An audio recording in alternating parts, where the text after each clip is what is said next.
Hi friends, welcome to my channel. ಮೊದಲೇದಾಗಿ ನಮ್ಮ ಚಾನಲ್ನ ಯಾರು ಸಬ್ಸ್ಕ್ರೈಬ್ ಮಾಡಿಲ್ವೋ ಅವ್ರು ಸಬ್ಸ್ಕ್ರೈಬ್ ಮಾಡ್ಕೊಳ್ರಿ. ನಮ್ಮ ವಿಡಿಯೋ ಇಷ್ಟ ಆದರೆ ಲೈಕ್ ಮಾಡ್ಕೊಳ್ರಿ. ಇವಾಗ ನಾವು ಅಲಂಕಾರಗಳ ಬಗ್ಗೆ ತಿಳಿದುಕೊಳ್ಳೋಣ, ಓಕೆನಾ? ಕನ್ನಡ ವ್ಯಾಕರಣದಲ್ಲಿ ಅಲಂಕಾರಗಳು ಟಾಪಿಕ್, ಓಕೆ? ಮೊದಲನೇದಾಗಿ ಅಲಂಕಾರ ಅಂದರೆ ಚೆಲುವು, ಸೌಂದರ್ಯ ಹೆಚ್ಚಿಸುವ ಮತ್ತು ಮನಾಕರ್ಷಣೆ ಮಾಡುವ ಸಾಧನವೇ ಅಲಂಕಾರ ಅಂತ ಕರಿತೀವಿ, ಓಕೆನಾ?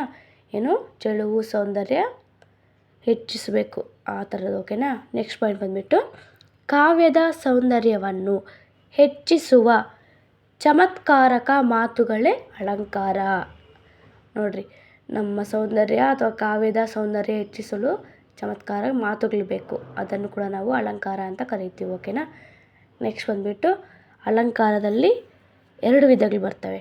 ಮೊದಲನೇದು ಶಬ್ದಾಲಂಕಾರ ಅಂತ, ಓಕೆನಾ? ಅಂದರೆ ನೋಡೋಣ, ಶಬ್ದಗಳ ಜೋಡಣೆಯ ಚಮತ್ಕಾರದಿಂದ ಕಾವ್ಯದ ಸೌಂದರ್ಯ ಹೆಚ್ಚಿದರೆ ಅದನ್ನು ಶಬ್ದಾಲಂಕಾರ ಎನ್ನುವರು. ಇದರಲ್ಲಿ ನಮಗೆ ಶಬ್ದಗಳ ಜೋಡಣೆಯಲ್ಲಿ ಶಬ್ದಗಳ ಜೋಡಣೆ ಇರುತ್ತಲ್ಲ, ಅದರ ಚಮತ್ಕಾರದಿಂದ ಕಾವ್ಯದ ಸೌಂದರ್ಯ ಹೆಚ್ಚಬೇಕು, ಓಕೆನಾ?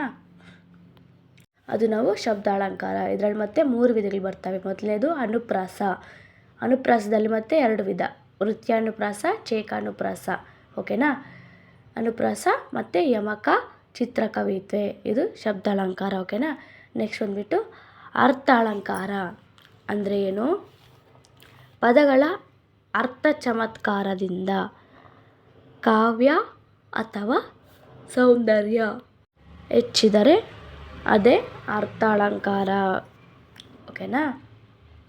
ನೆಕ್ಸ್ಟ್ ಬಂದುಬಿಟ್ಟು ಕಾವ್ಯದಲ್ಲಿ ಬಳಸುವ ಪದಗಳ ಅರ್ಥ ಚಮತ್ಕಾರದಿಂದ, ಕಾವ್ಯದಲ್ಲಿ ಬಳಸುವ ಪದಗಳ ಅರ್ಥ ಚಮತ್ಕಾರದಿಂದ ಕಾವ್ಯದ ಸೌಂದರ್ಯ ಹೆಚ್ಚಿದರೆ, ಓಕೆನಾ, ಅದನ್ನು ಅರ್ಥಾಲಂಕಾರ ಎನ್ನುವರು, ಓಕೆನಾ? ಇವಾಗ ನೋಡಿ, ಮೇಯ್ನ್ ನಮ್ಗೆ ಬೇಕಾದದ್ದು ಅಲಂಕಾರಗಳಲ್ಲಿ ಇದರಲ್ಲಿ ಮತ್ತೆ 3 ರೀತಿ ಅಲಂಕಾರ: ಉಪಮಾಲಂಕಾರ, ರೂಪಕಾಲಂಕಾರ, ದೃಷ್ಟಾಂತ ಅಲಂಕಾರ. ಅದರಲ್ಲಿ ಮೊದಲನೇದು ಉಪಮಾಲಂಕಾರ ನೋಡೋಣ, ಓಕೆನಾ? ಅಂದರೆ ಏನು ಅಂತ. ಉಪಮಾಲಂಕಾರ ಅಂದರೆ 2 ವಸ್ತುಗಳಲ್ಲಿಯ ಪರಸ್ಪರ ಸಾದೃಶ್ಯ ಸಂಪತ್ತನ್ನು ಹೇಳುವುದೇ ಉಪಮಾಲಂಕಾರ. 2 ವಸ್ತುಗಳಲ್ಲಿ ಪರಸ್ಪರ ಸಾದೃಶ್ಯ ಸಂಪತ್ತನ್ನು ಹೇಳುತ್ತೆ, ಓಕೆನಾ? ಎಕ್ಸಾಂಪಲ್ ತೋರಿಸ್ತೀನಿ, ನಿಮಗೆ ಗೊತ್ತಾಗುತ್ತೆ. ಅದರಲ್ಲಿ ಮತ್ತೆ ಮೊದಲನೇದಾಗಿ ನಾವು ಸ್ವಲ್ಪ ಪಾಯಿಂಟ್ಸ್ ತಿಳ್ಕೋಬೇಕು ಅಲಂಕಾರ ರಚಿಸಬೇಕಂದ್ರೆ. ಅವು ನೋಡೋಣ. ಉಪಮೇಯ. ಉಪಮೇಯ ಅಂದರೆ ಇದನ್ನು ವರ್ಣ್ಯ ಅಂತಲೂ ಕರೀತಾರೆ, ಓಕೆನಾ? ಕಾವ್ಯದಲ್ಲಿ ಕವಿ ಯಾವ ವಸ್ತುವನ್ನು ವರ್ಣಿಸುತ್ತಾನೆಯೋ ಅಥವಾ ಹೇಳಲು ತೆಗೆದುಕೊಳ್ಳುತ್ತಾನೆಯೋ ಅದೇ ಉಪಮೇಯ, ಓಕೆನಾ? ನೆಕ್ಸ್ಟ್ ಉಪಮಾನ. ಇದನ್ನು ಅವರ್ಣ್ಯ ಅಂತಲೂ ಕರೆಯುತ್ತಾರೆ, ಓಕೆನಾ? ಅಂದರೆ ಏನಂದರೆ, ಉಪಮಾನ ಅಂದರೆ ಲೋಕ ಪ್ರಸಿದ್ಧವಾದ ವಸ್ತು ಅಥವಾ ನಾವು ಯಾವುದಕ್ಕೆ ಹೋಲಿಸುತ್ತೇವೆಯೋ ಅದೇ ಉಪಮಾನ. ನಾವು ಯಾವುದಕ್ಕೆ ಹೋಲಿಸ್ತೀವಿ ಅದು ಉಪಮಾನ ಅಂತ, ಓಕೆನಾ? ಹೋಲಿಸುವುದು ಉಪಮೇಯ, ಹೋಲಿಸೋದಕ್ಕೆ ಉಪಮಾನ.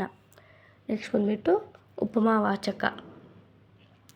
ಉಪಮೇಯಗಳ ಹೋಲಿಕೆಗಾಗಿ ಇರುವ ಅಂತೆ, ಅಂತಿರಿ, ಹಾಗೆ, ಓಲ್, ಅಂತೂ, ಅಂತಿರ, ಹಂಗ, ಅಂದದಿ ಇತ್ಯಾದಿ. ನೋಡಿ, ಶಬ್ದಗಳು ಉಪಮಾವಾಚಕಗಳು. ಈ ಶಬ್ದಗಳನ್ನ ನಾವು ಉಪಮಾವಾಚಕ ಶಬ್ದಗಳು ಅಂತ, ಓಕೆನಾ? ಬಂದ್ಬಿಟ್ಟು ಸಮಾನ ಧರ್ಮ. ಉಪಮಾನ ಉಪಮೇಯಗಳೆರಡರಲ್ಲೂ ಸಮಾನವಾಗಿ ಕಾಣುವ ಗುಣಧರ್ಮ. ನಮಗೆ ಉಪಮೇಯದಲ್ಲಿ ಮತ್ತು ಉಪಮಾನದಲ್ಲಿ ಯಾವುದು ಸಮಾನವಾಗಿ ಕಾಣಿಸೋದು ಯಾವುದು ಅಂತ ಅದನ್ನು ನಾವು ಸಮಾನ ಧರ್ಮ ಅಂತ ಕರಿತೀವಿ, ಓಕೆನಾ? ನೆಕ್ಸ್ಟು ಸಮನ್ವಯ ಅಂತಲೂ ಬರುತ್ತೆ, ಲಾಸ್ಟ್ ಅದು ತೋರಿಸ್ತೀನಿ, ಓಕೆನಾ? ಉಪಮಾಲಂಕಾರ ಮೊದಲನೇದಕ್ಕೆ ಎಕ್ಸಾಂಪಲ್ ನೋಡಿ. ಸೀತೆಯ ಮುಖ ಕಮಲದಂತೆ ಅರಳಿತು.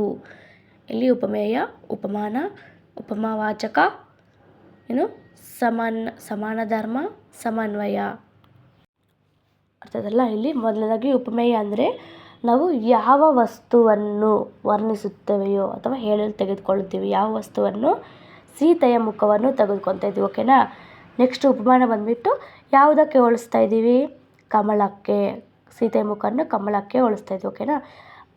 ಮತ್ತು ಉಪಮಾವಾಚಕ ಬಂದುಬಿಟ್ಟು ಅಂತೆ ಬರುತ್ತೆ. ಓಕೆ, ಉಪಮೇಯಗಳ ಹೋಲಿಕೆಗೆ ನಾವು ಅಂತೆ, ದಂತೆ ಅಂತ ಉಪಯೋಗಿಸ್ತೀವಿ. ನೆಕ್ಸ್ಟ್ ಸಮಾನಧರ್ಮ ಅರಳುವುದು. ಉಪಮೇಯ ಉಪಮಾನಗಳಿಗೆ ಎರಡಕ್ಕೂ ಸಮಾನವಾಗಿರೋದೇನು? ಅರಳುವುದು. ನೆಕ್ಸ್ಟ್ ಸಮನ್ವಯ ಅಂದರೆ ಉಪಮೇಯವಾದ ಸೀತೆಯ ಮುಖವನ್ನು ಉಪಮಾನವಾದ ಕಮಲಕ್ಕೆ ಹೋಲಿಸುವುದರಿಂದ ಇದು ಉಪಮಾಲಂಕಾರ ಅಂತ ಕರಿತೀವಿ. ಓಕೆನಾ? ಅದೇ ಥರ ಇನ್ನು 2 ಎಕ್ಸಾಂಪಲ್ಸ್ ನೋಡೋಣ.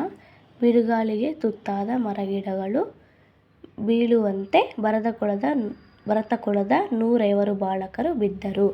ನೋಡಿ, ಇದರಲ್ಲಿ ಯಾವುದಕ್ಕೆ ಹೋಲಿಸ್ತಾ ಇದ್ದಾರಂತ ನೋಡಿ. ಉಪಮೇಯ ಬಂದು ಭರತ ಕುಲದ 105 ಬಾಲಕರು. ಓಕೆನಾ? ಉಪಮಾನ ಬಿರುಗಾಳಿಗೆ ತುತ್ತಾದ ಮರಗಿಡಗಳು. ಉಪಮಾವಾಚಕ ಅಂತೆ. ಸಮಾನಧರ್ಮ ಬೀಳುವಂತೆ ಬರುತ್ತೆ. ಓಕೆನಾ? ನೆಕ್ಸ್ಟ್ ಬಂದುಬಿಟ್ಟು ಹೊಳೆಯ ದಂಡೆಯಲ್ಲಿರುವ ಕರಕೀಯ ಕುಡಿಯುಗ ಅಬ್ಬಲಿ ಅವರ ರಸಬಲ್ಲಿ. ಇಲ್ಲಿ ಕೂಡ ಸೇಮ್ ರಸಬಲ್ಲಿ ಉಪಮೇಯ, ಹೊಳೆ ದಂಡೆಯಲ್ಲಿರುವ ಕರಕೀಯ ಕುಡಿಯ ಉಪಮಾನ, ಅಂಗ ಇಲ್ಲಿ ಉಪಮಾವಾಚಕ. ಓಕೆನಾ? ಹಬ್ಬುವಿಕೆ ಸಮಾನಧರ್ಮ. ಸಮನ್ವಯ ಯಾವುದಕ್ಕೆ ಹೋಲಿಸ್ತಾ ಇದ್ದೀವಿ ಅಂತ ಹೇಳೋದು. ಓಕೆನಾ? ನೆಕ್ಸ್ಟ್ ಬಂದುಬಿಟ್ಟು ನಮಗೆ ರೂಪಕಾಲಂಕಾರ ಅಂದರೆ ಉಪಮೇಯ ಉಪಮಾನಗಳು ಎರಡು ಒಂದೇ ಎಂದು ಭೇದವಿಲ್ಲದಂತೆ ಹೇಳುವ ಅಲಂಕಾರವೇ ರೂಪಕಾಲಂಕಾರ. ಇಲ್ಲಿ ಉಪಮೇಯ ಉಪಮಾನ ಎರಡು ಒಂದೇ ಅಂತ ಹೇಳುತ್ತೆ ನಮಗೆ ರೂಪಕಾಲಂಕಾರ. ಓಕೆನಾ? ಎಕ್ಸಾಂಪಲ್ ನೋಡಿ. ಶಾಲೆಗೆ ಈ ವಿದ್ಯಾರ್ಥಿಯೊಂದು ರತ್ನ. ಇಲ್ಲಿ ಉಪಮೇಯ ಬಂದು ಉಪಮೇಯ ಉಪಮಾನ. ನಾವು ಬೇಕಂದರೆ ಇಲ್ಲಿ ಅಲಂಕಾರನೂ ಬರ್ಕೋಬೋದು. ಓಕೆನಾ? ನಮಗೆ ಅಲಂಕಾರಗಳು ರೂಪಕಾಲಂಕಾರ, ಅಲ್ಲಿ ಹೋದರೆ ಉಪಮಾಲಂಕಾರ ಅಂತ ಅಲಂಕಾರ ಸೇರಿಸ್ಕೋಬಹುದು. ಓಕೆನಾ? ನೆಕ್ಸ್ಟು ಸಮನ್ವಯ. ಉಪಮೇಯ ಬಂದು ವಿದ್ಯಾರ್ಥಿಯನ್ನು ನಾವು ರತ್ನಕ್ಕೆ ಹೋಲಿಸ್ತಾ ಇದ್ದೀವಿ. ಓಕೆನಾ? ಅಲಂಕಾರ ಇದು ರೂಪಕಾಲಂಕಾರ. ನೆಕ್ಸ್ಟು ಸಮನ್ವಯ. ಉಪಮೇಯವಾದ ವಿದ್ಯಾರ್ಥಿ, ಉಪಮಾನವಾದ ರತ್ನ ಎರಡೂ ಒಂದೇ ಎಂದು ಅಭೇದ ತೋರುವಂತೆ ಹೇಳುವುದೇ ರೂಪಕಾಲಂಕಾರ.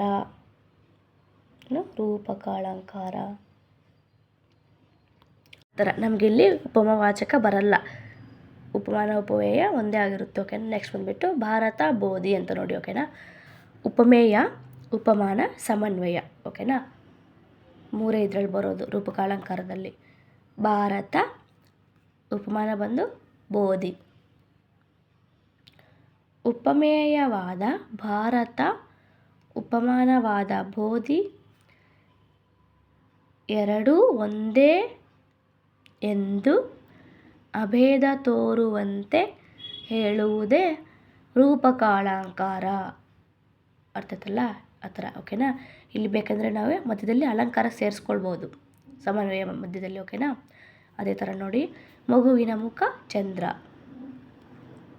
ಓಕೆನಾ? ಶಾಂತಿಯ ಅರಮನೆ. ಅರ್ಥದಲ್ಲ? ಇಲ್ಲಿ ಮಗುವಿನ ಮುಖ ಅಂದರೆ ಮಗುವಿನ ಮುಖ ಉಪಮೇಯ ಬರುತ್ತೆ, ಚಂದ್ರ ಉಪಮಾನ ಬರುತ್ತೆ. ಬಂಗಾರದ ಮೊರೆ, ಭಯದ ಶಲ್ಯ, ಈ ಥರ. ಓಕೆನಾ? ಇವೆಲ್ಲ ನಮಗೆ ರೂಪಕಾಲಂಕಾರಗಳು. ಓಕೆನಾ? ನೆಕ್ಸ್ಟ್ ಬಂದುಬಿಟ್ಟು ದೃಷ್ಟಾಂತಾಲಂಕಾರ. ದೃಷ್ಟಾಂತಾಲಂಕಾರ ಅಂದರೆ ಎರಡು ಬೇರೆ ಬೇರೆ ವಾಕ್ಯಗಳು ಪರಸ್ಪರ ಒಂದಕ್ಕೊಂದು ಬಿಂಬ ಪ್ರತಿಬಿಂಬ ಭಾವದಂತೆ ತೋರುತ್ತಿದ್ದರೆ ಅದನ್ನು ದೃಷ್ಟಾಂತಾಲಂಕಾರ ಎನ್ನುವರು. ಓಕೆನಾ? ಒಂದಕ್ಕೊಂದು ಬಿಂಬ ಪ್ರತಿಬಿಂಬ ತೋರಿಸುವಂತಹ ವಾಕ್ಯಗಳು. ಉದಾಹರಣೆ ನೋಡಿ ಯಾವ ಥರ ಅಂತ. ಮಾತು ಬಲ್ಲವನಿಗೆ ಜಗಳವಿಲ್ಲ, ಊಟ ಬಲ್ಲವನಿಗೆ ರೋಗವಿಲ್ಲ. ಈ ಥರ ಬಿಂಬ ಪ್ರತಿಬಿಂಬ ತೋರಿಸುವಂತಹ. ಓಕೆನಾ? ಊರು ಉಪಕಾರ ಅರಿಯದು, ಶೃಂಗಾರ ಅರಿಯದು. ಶೃಂಗಾರ ಅರಿಯದು. ಮತ್ತು ಅಟ್ಟ ಮೇಲೆ ಒಳೆ ಉರಿಯಿತು, ಕೆಟ್ಟ ಮೇಲೆ ಬುದ್ಧಿ ಬಂದಿತು. ಆ ಥರ ಓಕೆನಾ. ಕೆಟ್ಟ ಮೇಲೆ ಬುದ್ಧಿ ಬಂತು. ನೆಕ್ಸ್ಟು ತಾಯಿಗಿಂತ ಬಂಧುವಿಲ್ಲ, ಉಪ್ಪಿಗಿಂತ ರುಚಿ ಇಲ್ಲ. ತಾಯಿಗಿಂತ ಬಂಧುವಿಲ್ಲ, ಉಪ್ಪಿಗಿಂತ ರುಚಿ ಇಲ್ಲ. ಆ ಥರ ಓಕೆನಾ. ಇಲ್ಲಿ ಮೊದಲನೇ ಪಾಯಿಂಟ್ ನೋಡೋಣ. ಸಮನ್ವಯ ಅಂದರೆ ವಿವರಣೆ. ಓಕೆನಾ. ನೋಡೋಣ. ಮಾತು ಬಲ್ಲವನಿಗೆ ಜಗಳವಿಲ್ಲ, ಊಟ ಬಲ್ಲವನಿಗೆ ರೋಗವಿಲ್ಲ. ಅಂದರೆ ಊಟ ಬಲ್ಲವನಿಗೆ ರೋಗವಿಲ್ಲ. ಯಾವ ಥರ ನೋಡಿ. ಮಾತಿನ ಮಹತ್ವ ತಿಳಿದವನಿಗೆ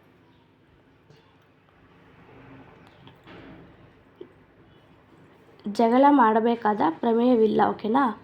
ಗೊತ್ತಲ್ಲ ನಮಗೆ ನಾವು ಯಾವ ಥರ ಮಾತಾಡಬೇಕು ಏನು ಅಂತ. ಅಂಥವ್ರಿಗೆ ಜಗಳ ಮಾಡೋ ಅವಶ್ಯಕತೆ ಇರಲ್ಲ. ಅದೇ ಥರ ಊಟದ ಮಹತ್ವ ಅರಿತವನಿಗೆ ರೋಗದ ಭಯವಿಲ್ಲ. ಆ ಥರ ಎಂಬ ಅರ್ಥ ಈ ಎರಡೂ ಹೇಳಿಕೆಗಳಿಂದ ತಿಳಿದು ಬರುತ್ತದೆ. ಓಕೆನಾ. ಇಲ್ಲಿ ಒಂದು ಹೇಳಿಕೆ ಮತ್ತೊಂದು ಹೇಳಿಕೆಯಲ್ಲಿ ಬಿಂಬ ಪ್ರತಿಬಿಂಬ ಭಾವಗಳಂತೆ ವ್ಯಕ್ತವಾಗಿದೆ. ಓಕೆ. ಇಂಥದನ್ನು ನಾವು ದೃಷ್ಟಾಂತ ಅಲಂಕಾರ ಅಂತ ಕರಿತೀವಿ. ಓಕೆನಾ. ಬಿಂಬ ಪ್ರತಿಬಿಂಬ ಭಾವಗಳಂತೆ ವ್ಯಕ್ತವಾಗಿದೆ. Thanks for watching friends. ಮೊದಲನೇದಾಗಿ ನಮ್ಮ ಚಾನಲ್ನ ಸಬ್ಸ್ಕ್ರೈಬ್ ಮಾಡ್ಕೊಳ್ರಿ. Thank you. Bye friends. ಎಲ್ಲ ವಿಡಿಯೋ ತಪ್ಪದೇ ನೋಡಿ.